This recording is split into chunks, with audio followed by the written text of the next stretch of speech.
Hey everyone, welcome back to another video. In today's video we are going to go over my tournament teams. In the first team we have the classical mystifiers. This is the best version of mystifiers in my opinion. Obviously it can be improved if we are going to use Lucifer in them, but I don't want to waste Lucifer on this team. This version works even with Emily in here. If you don't have Eve, you can use Emily. You just adjust some of the positioning and place Emily in here, for example. But other than that, this is simply the best Mystifiers team. So Tiamat kind of makes your heroes immortal when paired with Ascended Bastet, because Ascended Bastet makes enemies' AoE skills only target one hero, and Tiamat makes the damage, if it's not crit, really be nothing.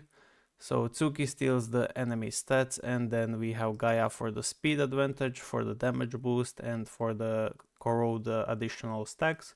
And then we have Eve to apply corrode, applying the damage, and basically be Pandora of this team. As for the artifact, I'm running the Mystifier's attack increase, so they deal far more damage. The synergy also scales based around the allies attack, so the synergy will also deal a lot more damage from the corrode.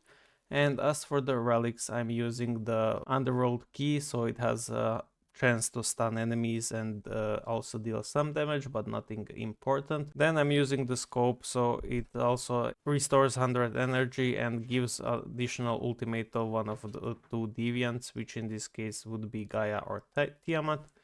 And then as for the last relic, it's Gleipnir, because this team doesn't have Lucifer, so it doesn't do ultimates in the first round. That's why Gleipnir is here, so the teams can use ultimates and then skills in the first and second round instead of wasting the first round on the basic attacks. If you're using Lucifer in this team, you shouldn't be using Gleipnir. These two never truly go together, but instead you should be using something else. So the relic combo is to pretty much proc Gleipnir as soon as possible, so you can have your heroes who use their ultimate instead of basic attacks. The second team is the Mystifiers that are Monarchs, so this one does use Lucifer because this is a weaker version of the Mystifiers you would usually run, so this is weaker version of the version 1, but we do compensate the strength by using Lucifer in it. So this team, since it's full of monarchs, it will not die easily. Lucifer will steal enemies' attack, and then we will kill all enemies by using Mulan's burn, Mulan's follow-up attacks, and as well as Dullahan in the position 3 for the main damage, because he does hit all enemies and he is quite strong. And other than that, the positioning is pretty simple. Talos in the main slot for the tank, but you can also swap him with Astrid if you want her to survive longer. And Mulan in the back position, so Lucifer and Dullahan can apply their burn, or rather the burn from Mulan. If you would use Astrid in here, she only hits one target, so the burn wouldn't be really distributed to all enemies, only one. That's why we have all the AoE hitters in the backline with Mulan. For the relics, I'm using the crown because it does insane damage for the relics, and especially because Lucifer buffs the relic damage for some unknown reason. So we're using the crown to deal insane damage from the relics. We use the Vanquisher to remove the CC from our team because we don't have any CC removal in this team at all. And then we're using the Night's Edge to simply fill the Chrono Relic and have 3 Mystifiers Relic synergy in the place. As for the artifact, I'm using the stun one, so basically anytime stun happens, it will be extended by 2 rounds, which comes from Astrid because Astrid stuns each time there's 5 corrodes applied, which also does pair nicely with the crown because anytime the stun is triggered, the relic damage will be increased by 400%. The third team is the Protectors with Wukong, so unfortunately this is a weaker version than the version I ran before, but I simply had to distribute the heroes to other teams. So this version also doesn't run the ideal relic, which is Banner or the Underworld chest for the double proc on the guard. So Wukong swaps twice, but instead it's only once. So this is still the same logic as before, but instead of using a 5th protector, we are using Wu Zetian for the protection status that she gives when she steals enemy hero.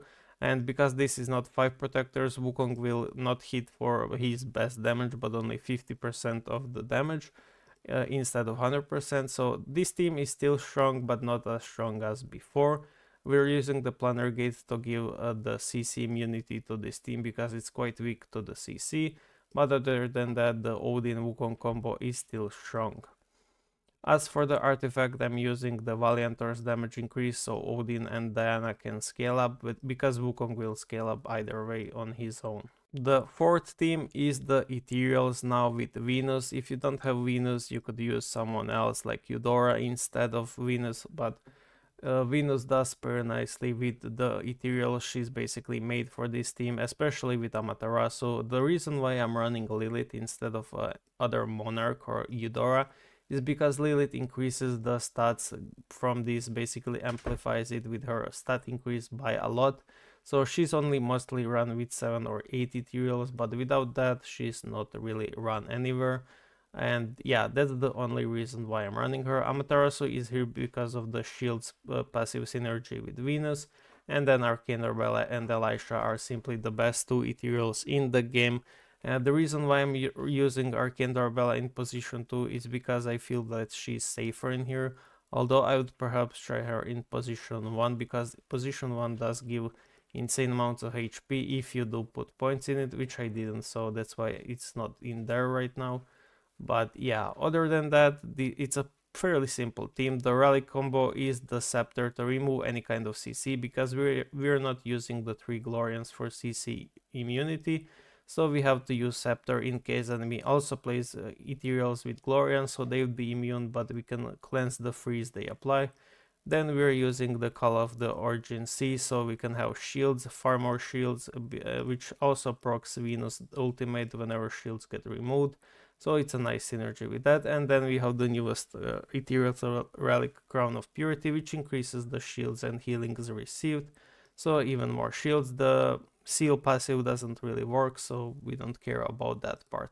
For the artifact, I'm using the Ethereal's attack increase. The fifth team is a version of 3 Dooms, 3 Glorians, and basically playing around Behemoth stun and speed increase, double actions from Ayushta, splash damage from Marina and Ayushta's Heart of Demon, Hades for the Phantom Illusion, and usually I run Shang in here, so you would have 2 Phantom Illusions. Maybe I can still play Shang in here. So yeah, I will put Shang in here and I will place Yormin here instead. That I run before. This is the team that I really like because it has everything. The splash damage from Ayushta and Marina, the speed increase and stun from Behemoth, the double Phantom Illusion, and I'm using these relics because I do believe that Ocean Maw gets triggered easily with Marina in the team because of her actions. We also have extra action from the Ayushta, and Shang also does like 4 ultimates around. Then we have the stun and then the additional relic damage increase for the Judgment Blades. So overall this relic combo is real nice, and I'm using the Glorian's damage increase because Marina is the main DPS in this team. Hades only serves as eating 1 hero and Shang steals 1 hero, so Marina has only to kill 3 enemy heroes remaining. We're also immune to enemy Phantom Illusion because my Marina is 12 stars. Team 6 is 7 Dooms with Victoria. I don't think Dooms are playable if you're not using Victoria with them, especially at 10 stars and above, because of her invincibility passive. So Victoria is simply just made for the Dooms or Protectors right now, in my opinion. And perhaps some Phantoms Avengers with Mavis in the team or Fenrir, that could also work. But I do believe her best place right now is the Dooms. I'm using Arthur, I did transcend him, so it's +2 Dooms on him. And I'm using Dahlia to swap Arthur and have more stats gained from his passive. Ophelia for the Sanctuary and Doris for double Reflect. The relics I'm using is the double action from the Lance, and then Sanctuary relics to have passive effect with Ophelia, so even more Sanctuary procs on this team. As for the artifact, it's going to be the Doom's attack increase. The 7th team is Avenger Phantoms. This is a pretty known team, everybody knows about it. I do believe Hela is the best fit for them. I'm still using Althea because she is quite required. Without 6 Avengers there's no instant revive. She also has freeze in her kit, so overall she's not that bad. For the relics I'm using the chest so I can proc the Magatama as soon as possible, because if you don't proc Magatama you will not get its effect of allies dying and dealing damage. And last relic Chrono being the Hand of Tyr, which does pair nicely with Hela, because anytime Hela stuns, it will increase the max HP of all allies. And Hela is in position 1 because this is the position that takes the hits most of the time, so higher chance to apply stuns to the enemies. We also have stun from Janna, and Yingzheng is a strong hero, so we're using him as well because of his heals and double actions and dodge increase. Narisa is the main DPS carry in this team, but often most heroes deal enough damage, so overall a really strong team, and it would be far better if Hela was transcended to have 6 Avengers and perhaps use someone else other than Althea, but as of right now Althea will fill the spot just perfectly. As for the artifact, I'm using the Avengers attack increase. The 8th team is Avengers Monarchs with Primordial Arcdina and Hecate. This team is quite solid because Primordial Arcdina makes Aphrodite quite immortal, which means infinite steals for my team and for enemies to basically kill themselves. But because I don't have HP in position 1, I will place Aphrodite in position 2 for now. Otherwise, I would use her in here. You can also use Aphrodite in position 3 if you're not afraid of enemy having backline DPS be shining the most, such as enemy Aphrodite. So you can have her in the accuracy spot, so she hits her abilities the most, that's where she shines the most with the damage. But my playstyle is basically stealing enemies so they kill themselves. Hecate is here for the invincibility passive and as a solid DPS, but she's nothing to rely on. I do have 6 Avengers, so I'm not afraid of them dying instantly, especially with the Arcdina. And Albert is here because his legendary runes are quite good, especially because they remove enemy abilities and force them to take actions with basic skills. For the relics, I'm using the banner into the Stardust Sphere, which is not really good, but I do want to try it. If you don't want to use it, don't do it, it's a pretty bad relic. And then the Chrono relic is the Umbra's Torch, just to fill in the synergy. Umbra's Torch is pretty useless in seasonal content because Fortitude gets ignored by the Phoenix pet and by its execute. For the artifact, I'm using the stun at the round 1, it's nothing really important. Team 9 is a version of Pandora Glorian, so we have Pandora and Vittoria with legendary runes to bind enemies, they're both monarchs. We have Yorm to increase the skill damage of Pandora. Bahamut in position 1, once you get HP she will deal insane amount of damage. We are using Glorians, so we are immune to CC, and then we have Audrey to steal enemy holy shields, but she no longer really does that job as she did it before. We're using Sarcophagus into Cauldron, so we get instant damage immunity, and then we have Kusanagi as the last relic. As for the artifact, I'm using the holy shields per trigger of the relics, so some extra sustain on them, but overall this team is quite strong if it doesn't face any other stronger teams such as Avengers or Ethereals, but even against Ethereals it could work. Issue is the Valiantors do lack scaling heroes, so they can never really outscale Ethereals.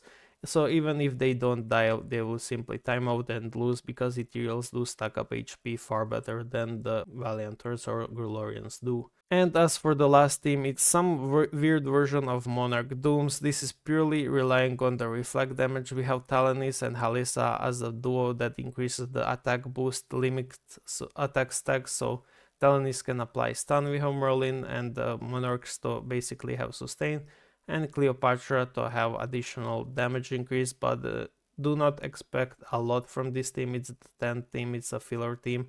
If you want, you can put Leviathan in an actual team because she's too good of a hero to waste in a team like this, but I'm currently testing it and so far it's been doing good, so I'm trying a different version this time with Talanis. Last time I ran Lamia, so yeah, just testing around. And for the relics, it's just 3 Doom relics to fill in the synergy and rely on the reflect damage. As for the artifact, I'm using the HP increase, so the Doom reflect rate is even higher. And that's it for today's video. See you guys in the next one.